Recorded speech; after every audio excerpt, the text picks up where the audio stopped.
Hello, buddy, and welcome to Electric City Sentai Denzicaster here on Geek Carolina. I'm dropping shit. My name's Mike, and I'm joined by Joe Gibkins, Mark. Okay, now it's my turn to reset. Joe Gibkins, homeboy Josh, also known as your Topaz champion. And folks, for the very last time, you know what time it is. Johnny Sokko and his flying robot. We are on the last two episodes. Specifically, these episodes are episode 25, Dracula, the Creature of Doom, or the Space Vampire, if you were watching Giant Robo. And then The Last of Emperor Guillotine, or The Last Day of Guillotine, episode 26, which, this now makes perfect sense to me, aired on April Fool's Day. More on that later. Last week, if you didn't stick around to the end of the episode, you missed it, but we tried some, frankly, not that great shrimp snacks. Shrimp crevettes. Yes. So this week, we got another one, folks. Josh and I will be trying, let's see, where's this one from? This one's from Taiwan, but it is GGE brand tempura-flavored ramen snacks, and don't know what kind of tempura it is. Because generally tempura is a process, it's not a flavor. Yeah, so I'm sure this is going to taste like fried flavor, but we'll try that at the end of the episode. That's a pretty safe flavor to go when you make the fried chips. Yes. So it will taste like fried ramen. Probably. So, last two episodes, we're going to start with episode 25, which these last two episodes were actually made as episodes 25 and 26. Oh. This features Dracula in his one and only appearance in the series, aired on March 25th, 1968, and I bring up the date for a specific reason. A member of the Japanese branch of Unicorn is on night patrol. At the entrance of a town, he finds a girl who is half frantic with fright. The girl explains that all the people of the town are dead. So it is. The town is inhabited completely by vampires and their leader, Dracula, with plans to take over the world with his army of the undead.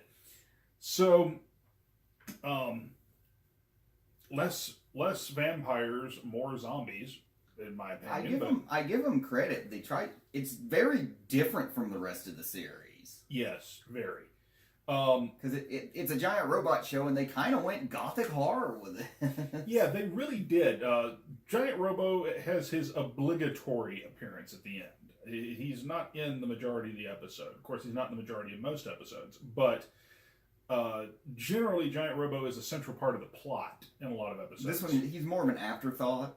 Because basically, until Dracula's like, oh, well, this plan's not working, I'm going to get giant. Yeah. And novelly enough, instead of an energy shield, he has an actual shield. Yes, he brings a knife to a gunfight.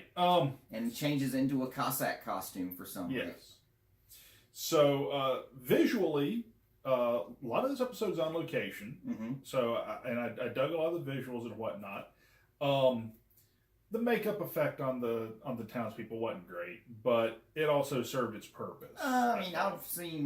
I'm a fan of the old Hammer Dracula movies with okay. Christopher Lee, so I was okay with it. Sure. I've seen much worse makeup, like vampire makeup from movies of the time. Right, sure, absolutely.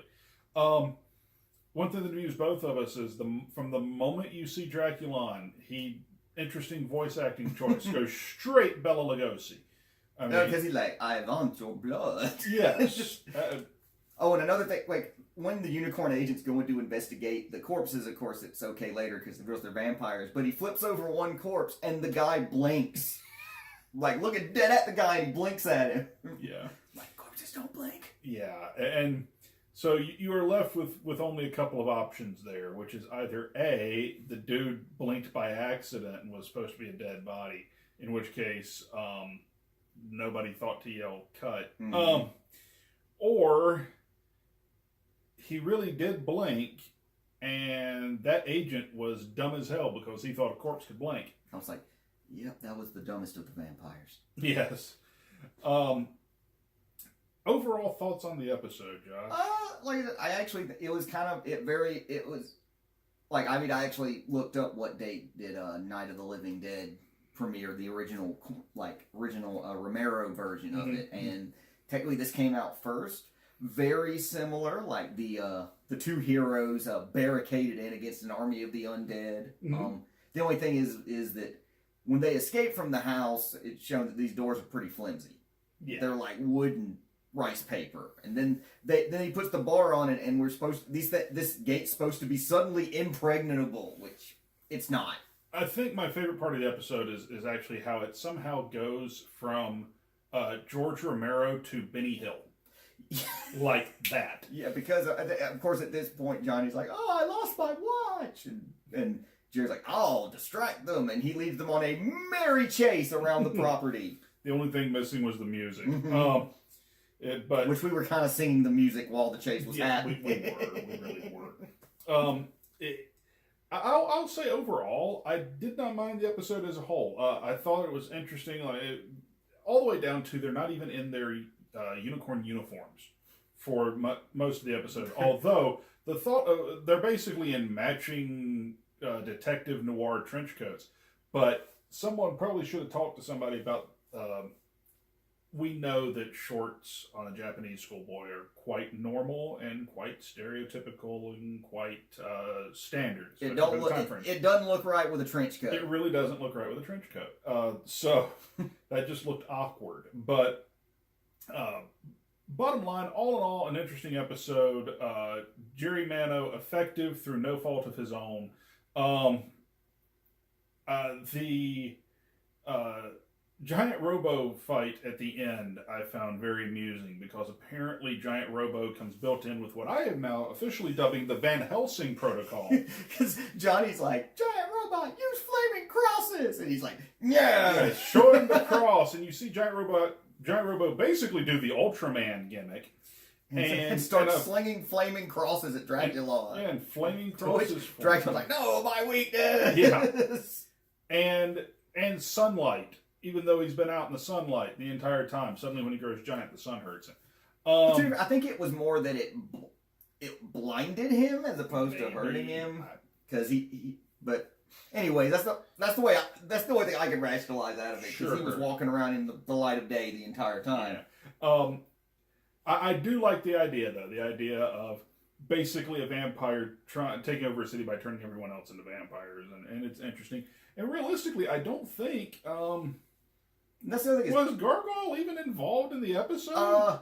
Technically, because at one point Dracula actually told them, "Yes, I'm Dracula, the vampire of Gargoyle." Yeah. So it's like they had to at the last second, like, "Oh, we gotta shoehorn it in. We gotta mention that he's Gargoyle." Yeah. There's nothing pointing that he's Gargoyle other than he looks like an alien vampire. Yeah, pretty much. But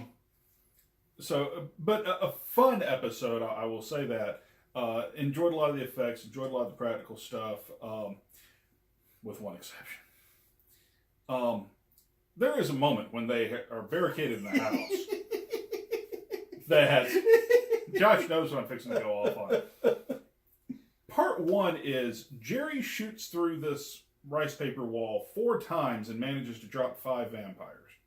When previously they established that they emptied a clips into Dracula and his bride, and they didn't even flinch. Now, I will say this. I will give benefit that maybe these are newer vampires. They're not of their full power because none of them have fangs. So maybe that's it. Maybe they're weaker. That's fine. Still, 4 bullets, 5 bodies. Okay. But they all fall. And then through the power of a rewind button, they all stand right back up. And literally, it's just they reverse the footage for them to stand back up. Which, I've seen this in plenty of different toku over the years. It's not an uncommon effect. But here it was just funny. Which I just laughed at. I was like, my God, they have no chance whatsoever. They've got the editor on their side. So... Which is a change of pace, because especially in these last episodes, generally the editor is very much on the hero's side. Well, here's what I think it is. I think the editing staff got pissed at the writers. So the editors have sided with Gargoyle, but the writing staff has sided with Unicorn. And that comes proven in episode 26. Episode 26. An onslaught of monsters challenges Giant Robot at every turn. Emperor Guillotine is hell-bent on destroying the steadfast metal hero once and for all. But when all plans fail him, Guillotine rises up to his full monstrous height and attacks Giant Robo himself. Since Guillotine's body is explosive enough to destroy the world, how will Giant Robot put an end to the threat without ending mankind as well? So basically, this is an age-old trope in Tokusatsu. Well, it's age-old now. It wasn't in 1968. Of reviving a bunch of the previous monsters to fight in one final battle, one by one, and make the hero run the gauntlet. If they wanted to say, like, it's an onslaught, really, it's only 3 monsters. Yeah. Before Guillotine. I think, yeah, only 3. It's 3. Yeah, the Gargoyle Eye returns, or Ganmons, and then Iganog or Eisler 3, and Scallion or Ikagiris 2. So, yeah, Gargoyle Eye first attacks by itself, and then Iganog and Scallion show up together, and then Guillotine grows giant. Most disappointing part to me is you can tell the writers are now firmly on the side of Unicorn, because when Giant Robo is in a position where he's going to get double teamed, we see part of the fight happen, we cut away, Johnny runs into the room. It's as if the writers sat there and went, haha, the editors can't screw us over if they have no footage. And Johnny runs into the room and just says, yeah, Giant Robot beat both of them. I was like, seriously? Off screen. So it's a show about a robot fighting monsters, and you have the monsters get defeated off screen? Yeah. And then there's the moment where the Unicorn agents are trying to take San Juan Hill. That was awesome. And there is more than one royal family in professional wrestling. Yeah, there is the San Juan Hill moment, which is very interesting. I dug that. Must also say that basically the back and forth between Gargoyle and Unicorn, where it's like, Giant Robot's here, your monster's destroyed, you have no chance, and Gargoyle surrenders. And then Guillotine grows big and goes, no, his nuclear engine is spent, which is not the way nuclear power works. But I mean, that's a nice callback, because Scallion, that was his whole thing, is he leached energy. So, right. And they did show him giving Giant Robo a big old hug. So potentially that's where all of his energy went, was that Scallion leached it off of him in the fight. So okay. There's nothing Giant Robot can do. Clank, clank, clank, taps on him with his cane. And then suddenly it's like, well, we're defeated. And the Gargoyle gang starts taking all the guns away from Unicorn. And now they've got Unicorn held at gunpoint. Until they try to take away the watch. And then Giant Robo comes back to life. Oh, wait, he has energy reserves. And then the chief is like, get him! And then they grab the guns again. And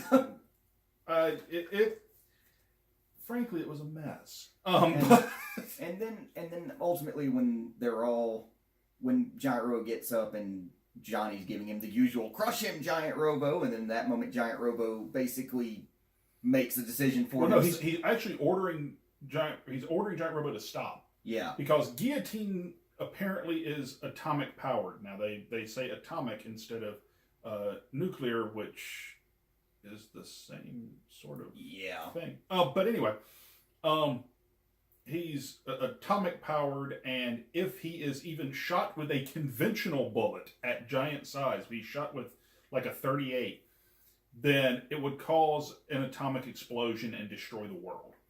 And to prove this, he rips off one of his own fingernails and hurls it at a hill and takes out the entire mountainside.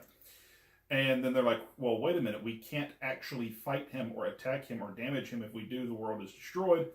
And Giant Robo actually begins to do battle. He just starts laying into it. And Johnny is screaming at him to stop.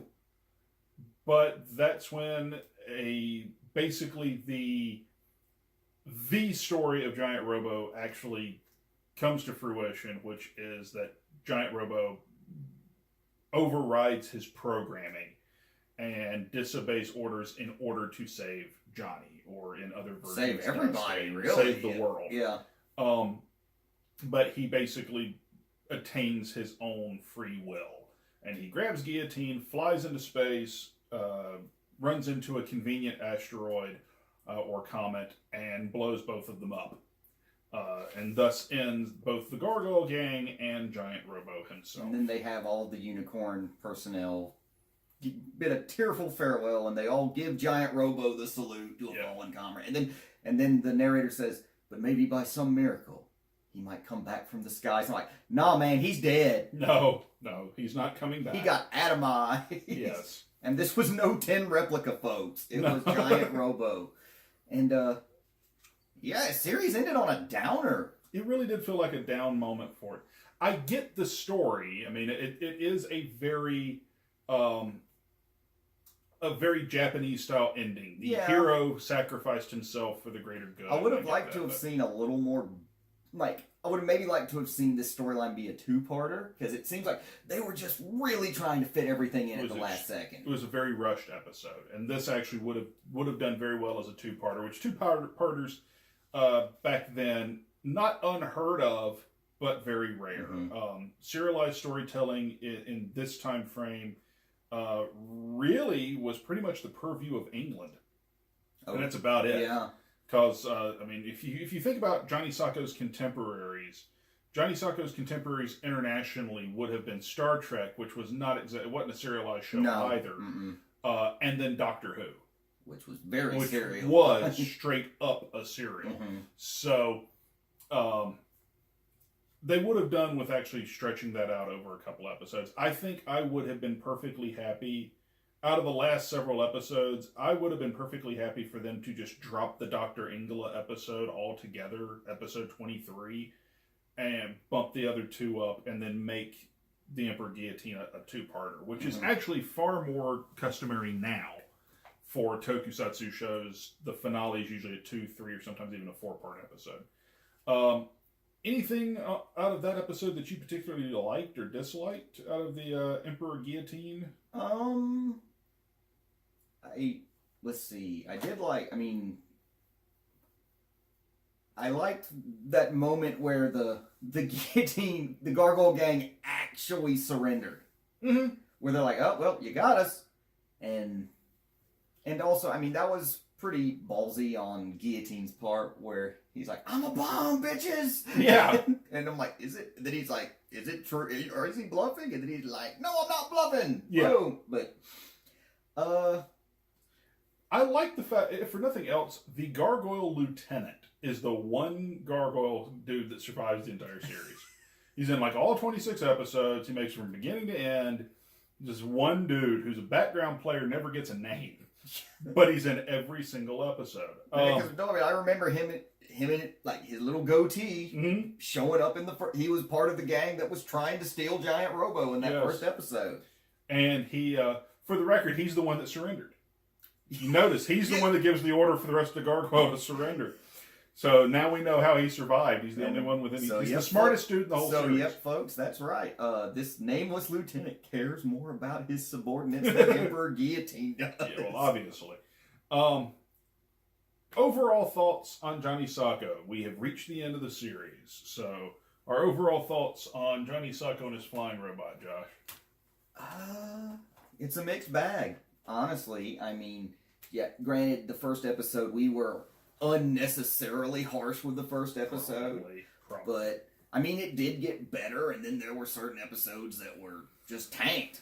But, I do actually like that they did establish a plot thread as far as Giant Robo becoming more sentient, and yeah, they did. I would have liked to have seen more of that over the span of the series, because ultimately it really broke down. That storyline broke down maybe at most 4 episodes. 4 or 5 episodes. They did that off and on. I will say this for the series. Yeah, we were really harsh when we talked about episode 1. I'm not going to say unnecessarily harsh, because that first episode was not good. However, like any television show, it has its ups and its downs. It has its good episodes, its bad episodes, and there are more good ones than bad ones when it comes to Johnny Sokko and his flying robot. The biggest stuff to me out of this series, realistically, one, you are looking at a piece of tokusatsu history when you watch this show. Legitimately. This is a show that helped sort of make Toei a major tokusatsu producer. This show was a hit in Japan. It was a hit in the United States as Johnny Sokko and his flying robot. The show wound up basically being the catalyst. If I'm not mistaken, it's Toru Hirayama was the executive producer from the Toei side of things, but if I'm not mistaken, he's the one that goes on with Shotaro Shinomori to wind up creating the first Kamen Rider television series. So it is a straight up piece of history. Worth watching. It's not going anywhere. It's going to sit on my shelf back here. Probably be a while before I watch it again, but I think I can say the same for Josh. But I dare say it's going to be the only time I ever watch the show. But no, overall, I might watch the anime again. Well, yeah, you would. But overall, a very, very fun show, and definitely worth the watch, I do believe. It's just turn your head off and have fun. That's the bottom line of Johnny Sokko. And also for me, the best part generally, for the most part, was the Gargoyle Lieutenants. Yeah. More certain ones, pretty much my hierarchy of are Spider, Professor Hydrox. Then I know I kind of was more okay with Harlequin than you were. My hierarchy goes like this. It is Spider, Hydrox, that one snake dude that showed up and just raw dogged everybody for one episode and then went away. The bandaged up guy. Yeah. The Golden Knight was pretty cool. Golden Knight, and then the lieutenant. Like the goateed lieutenants in every episode. And the rest of them I think we both agree that the worst one is Fangar is my... I would actually say I dislike... Angela's worse. I would say Angela is the worst. Fangar is... But Fangar has a close second. But Fangar has more time to be hated. Yes, because he had around there quite a few episodes. Yes. So folks, that's going to wrap up this episode. Give us just 1 second, and we're going to be trying some ramen stuff. Okay, folks, we're back, and a Wild William has appeared. Ta-da! William did not... Oh, there went my water. William did not have to sit through the end of Johnny Sokko and his flying robot with us. My exact words when I saw him was, "You missed Johnny Sokko. Lucky you." But no. We've given our final thoughts. It's a fun show. But before we go away, if the only thing you came here for was the Johnny Sokko review, thank you for watching. Visit the links down below to grab yourself one of our t-shirts or other piece of merchandise. Thank you very much for joining, and we'll see you next time. If you do want to watch me and Josh, and now Will, because he's here, you have any food allergies we should know about? None that I can think of. Very good. We're going to try, distributed by some company out of Santa Fe Springs, California, but actually from Taiwan, GGE brand tempura flavored ramen snack. So, I'm gonna say, folks, tempura is not really a flavor; it's a frying process. Hey, screw this! I'm not trying to do the same thing I did with the last bag. I'll smell. I'll give it a smell. It's already got it. I can smell it from here. I kind of can too, but it smells very fried.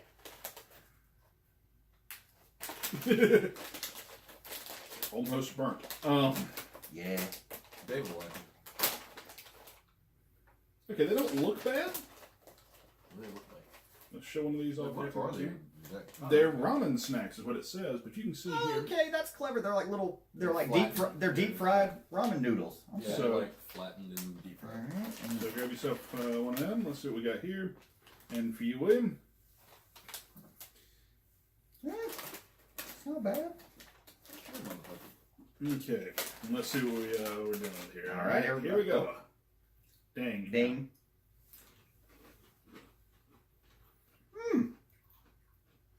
It's not bad. Those are better than the shrimp ones. A little sweet. A little bit. A little bit. That was a very. I dare say I need to try another one of those. Yeah. You want another one, Wayne? Sure. So. Well, that one was not an No, not inherently bad thing. I was like, no. bad. You know what it reminds me of? Lo mein noodles. Like those fried lo mein noodles you get in a little can. I That's what like this that. reminds me of. This would make a very good salad topping. It tastes like the panko seasoning. It'd be good. A little bit. It'd be good to crumble up like for like chicken soup. Yeah, maybe that too. Yeah. We got a winner, folks. Yeah. No, it's not bad. So we'll be this may just sit here between us because I only share the ones that are horrible with everybody else. Another thing you missed the boat on was the shrimp chips. Pass that over here. These things? Yeah. So bonus for this episode, folks. Okay. Shrimp crevettes.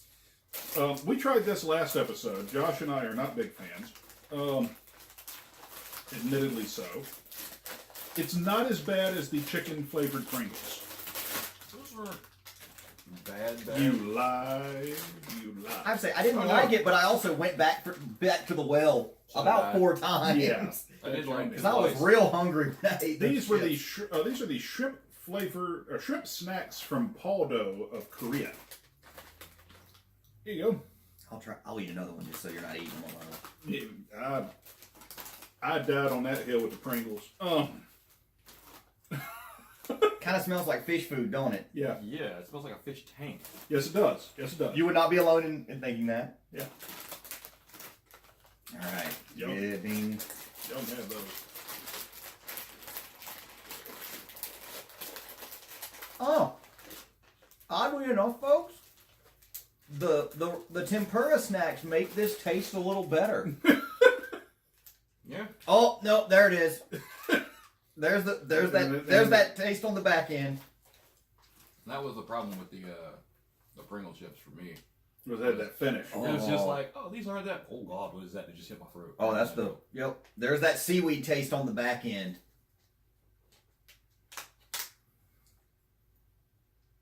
Don't think Will minds it. I like seaweed. So. Well, there is that, There we go. and that seaweed comes through in spades at the end of it. Mhm. Can I try another one? Of the shrimp ones? Hey, Mikey, he likes it. Well, folks, thank you very much for joining us on Denzicaster this week. We do appreciate it.